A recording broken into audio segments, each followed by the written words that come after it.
My son was 4.5 years old when we sat down and played Steamworld Dig 2. He'd loved video games for about a year and a half at that point, and I wanted to find a game that we could play together and enjoy, with a story, like a kid-friendly A Way Out, if you will. No luck there, of course, but I guess the market isn't big enough for that yet.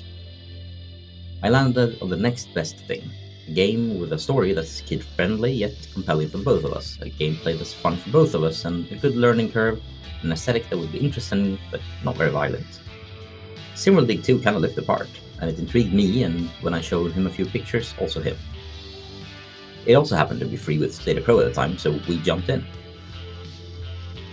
Hi, I'm Dad Plays Games, and today I want to give you my review of Steamworld Dig 2. But this is not your standard review. This is a review of how Steamworld Dig 2 is as a game for a kid and a parent.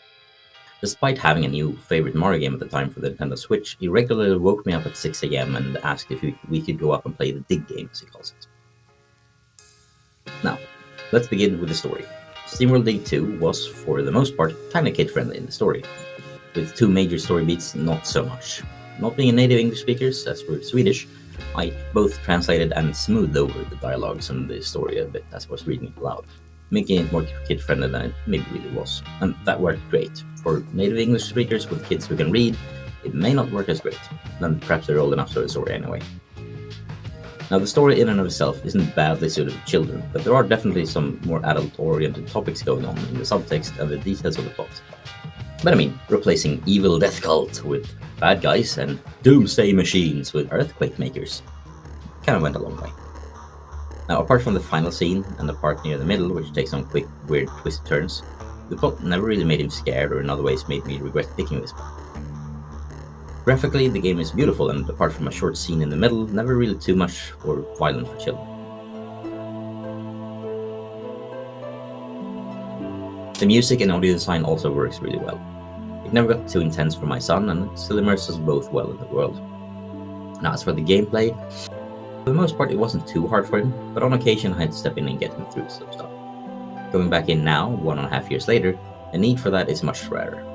He also died a lot back then when he played the game, but mostly because he got too excited and stopped paying attention to what was going on, or the jumping puzzles and enemies he had already encountered had taken out enough health previously that the little bugs in the upper levels on the mind would have been enough to take him out.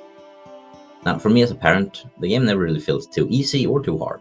The story is linear enough to keep us engaged, but open enough to let him just explore.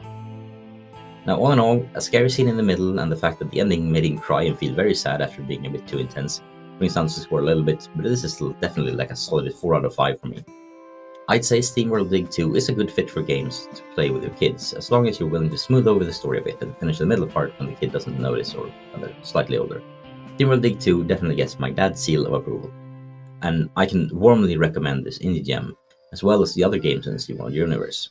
They're all rather different from each other, except maybe Dig 1 and Dig 2, but all of them equally great. So anyway, thank you for watching.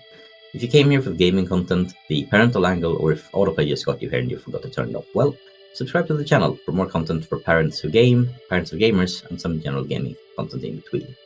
Hit the notification bell and hopefully maybe you will be notified when I upload or stream the next time. You never know with YouTube. And lastly, like the video and comment with your opinions in the comment section below, as doing so will help the channel out. So, see you around.